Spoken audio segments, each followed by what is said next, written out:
All right, next speech is by Martha Greene. Her evaluator is Taylor Morgan. Taylor? Martha is speaking from the Advanced Communication and Leadership Program. And her objectives are, it would have helped if I marked the right spot on the book.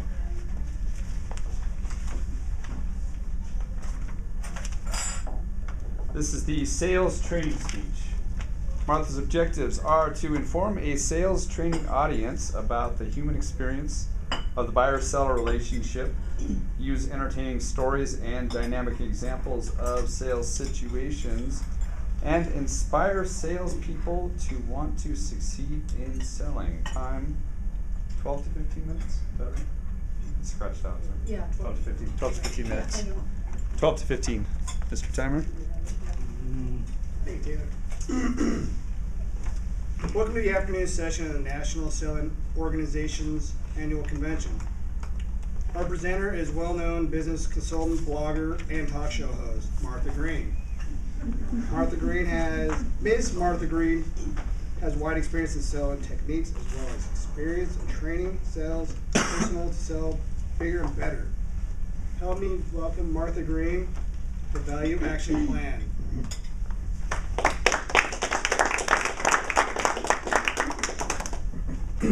Good afternoon. I am so excited and honored and happy to be here at the National Selling Organization's annual convention. Wasn't that a great lunch that we just had? I just love conventions. I truly love the rubber chicken in particular, right? Don't you? It's fabulous. Let me just take a second to get set up.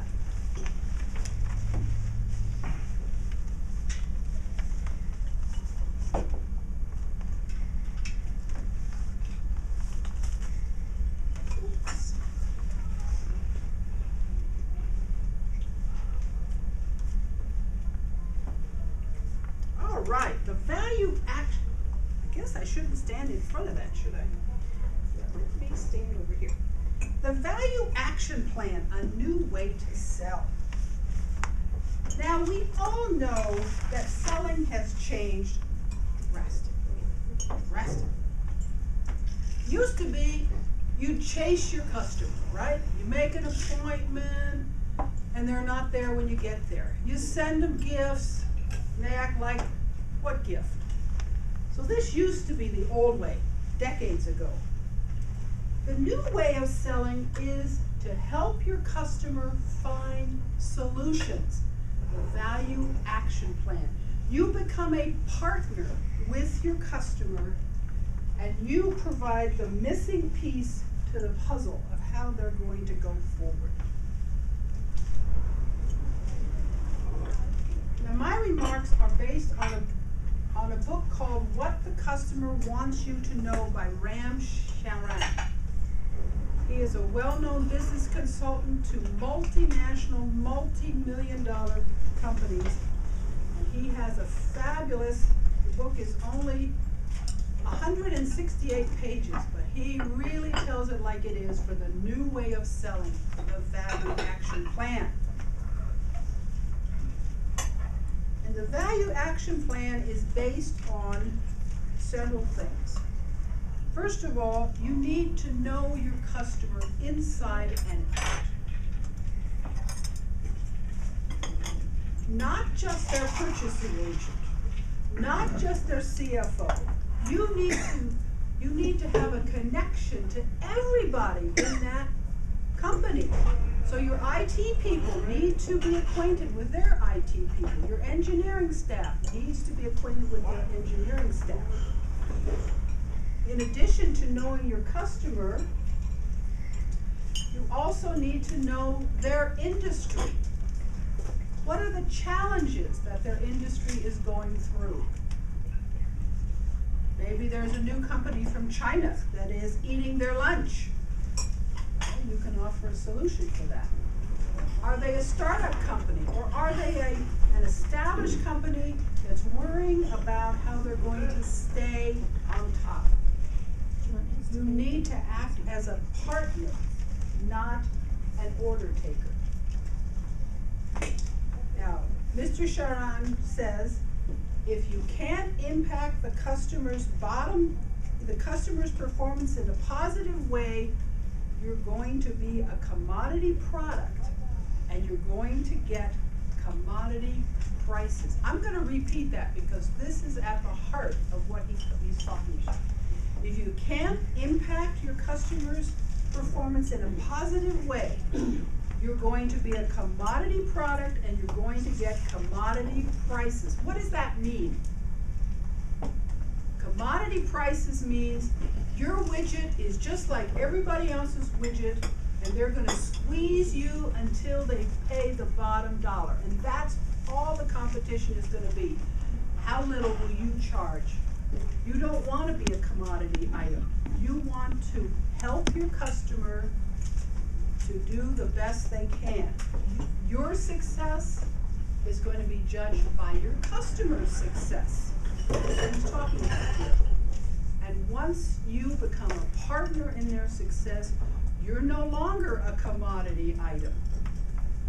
You are a solution. You are the person who helps them, who helps their bottom line. And how you do that is you create value for your customer.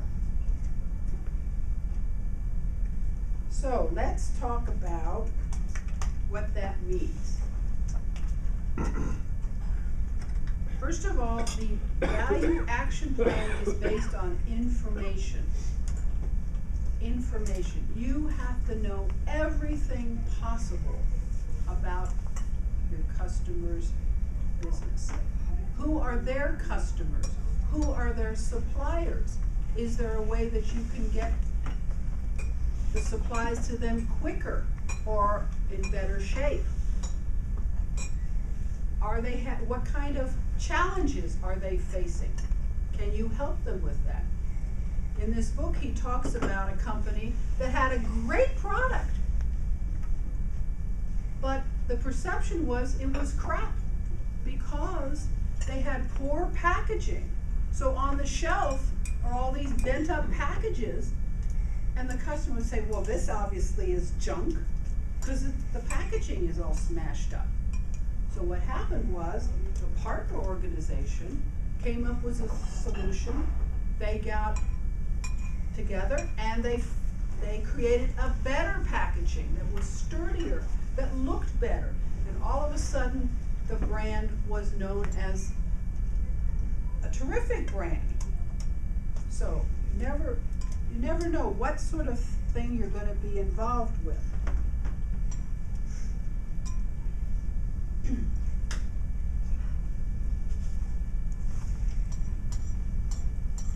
So you have to know your customer, you have to know their industry, you have to know who makes the decisions in that company. Don't just look at the org chart and say, oh yeah, well he's purchasing agent, obviously he makes the decision. You have to know who really makes the decisions in that company.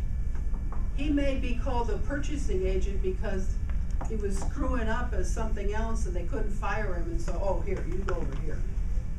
So you need to know who really makes the decisions and how are the decisions made. The only way you can do that is to make sure your engineers are talking to their engineers, your IT folks talk to their IT folks, legal talks to legal. So your whole company has to be involved in getting the information that you will need to present a solution for your customer. You have to build trust. You have to build trust first because you're going to be asking them some very important questions. And if they don't trust you, you're either not going to get an answer at all, or they're going to make up something that's not true. So you want to build that trust so you can become a partner with your customer and solve the problem. You might see a niche that they're not aware of. For instance, 15, 20 years ago, how many people had ever heard of a Lexus? Right? No. So one of Toyota's suppliers pointed out to them that there was a niche between Mercedes-Benz and Cadillac.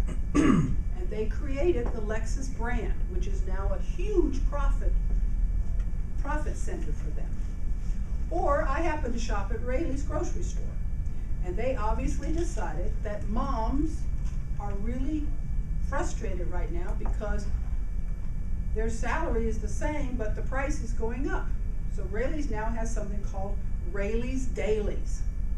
And every department in that store has to have some kind of a special deal that's noted right on the shelf and in big signs, Rayleigh's Dailies. Mom, you have a problem, we have the solution. All right, so the value action plan has 3 parts. There's the customer snapshot, the value proposal, and total value of ownership. Let's see if I can remember which. Oh, perfect. All right.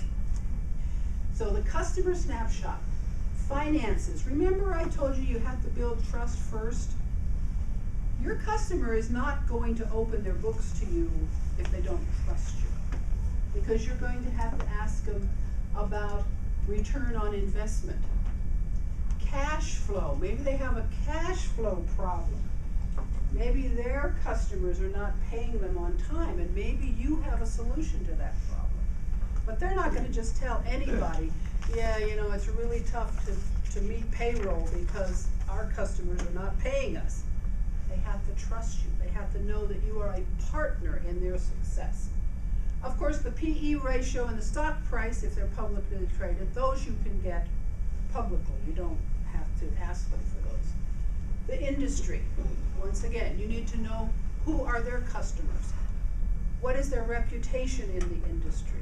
Are they a startup company that's trying to establish themselves? Or are they a so-called legacy company that is holding on to the top notch with their clients? So that's and do they have any subsidiaries? Where are those subsidiaries? How many are there? And what do the subsidiaries provide for them? And then, as I said, the decision makers, not the titles, but the people who really make the decisions and how those decisions are made. Then you have the value proposal. This indicates what customer needs you will meet. Scope, timing, physical. Benefits to the customer beyond price. As I mentioned to you about that brand that had the crappy packaging, their widgets were wonderful. But if nobody ever bought them, who would know? So by providing better packaging that arrived at the store on the shelf in better condition, their brand was enhanced and their reputation was enhanced. What are you going to offer? Special products, special services, some kind of a unique integration? I think most of you know that many logistics companies actually have their office inside their customer's warehouse, so they can know exactly what's going on and they can offer suggestions right now to solve problems. And your own financials, you have to be upfront with them about what your financials are, your price for what your suppliers charge you, and what's happening with your capital investment. Now remember, I said you don't want to be a commodity. You want to be a solution, because the right solution means that you will get a premium price. Premium price. It's not just about how little can I pay for this widget, but hey, these guys solved this problem. We're partners. We're going to give them the price that's right, the premium price over their competitors.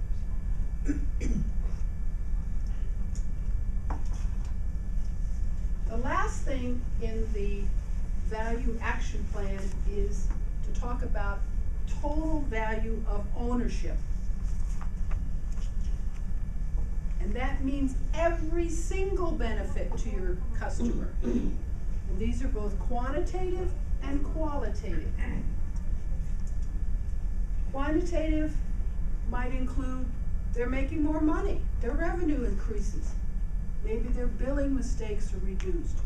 Maybe their raw material costs are reduced. reduced. This would be huge for some people. There's also the qualitative. Company, your customer might be able to give better customer service, or their brand might be enhanced. So when you're talking about benefits, don't just look at the typical financial bottom line. Also look at all the benefits. The ultimate goal is trust and a two-way flow of information, which supports a partnership, which leads to solutions for the needs of your customer, which leads to success for your customer, which leads to enhanced bottom line for your company.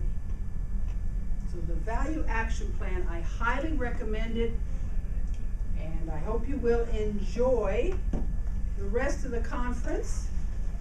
And I will be around I'd love to talk to any of you, and I am available for other conferences that you might know of, or I could come to your company to give a similar presentation. Thank you, Mr. Chair.